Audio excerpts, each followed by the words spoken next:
पण रिलेशनशिपचा संस्कार नसेल तर या पगाराचं करायचं काय हा प्रश्न त्यांना कधीच स्वस्त झोपून देणार नाही.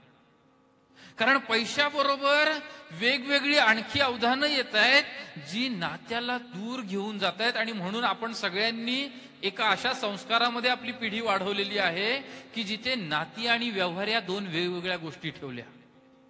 कधीही त्यांना मिक्स नाही होऊ दिलं. आपण म्हणत जाऊ दे माझाच भाऊ आहे, जाऊ दे माझीच आई आहे, जाऊ दे माझाच बाबा आहे, जाऊ दे माझेच काका आहेत, हा एक विषय होता. त्याच्यामुळे माफ करायची वृत्ती होती तुमच्या आमच्यात. आता मुलांना हा संस्कार कोणी द्यायला तयार नाहीये.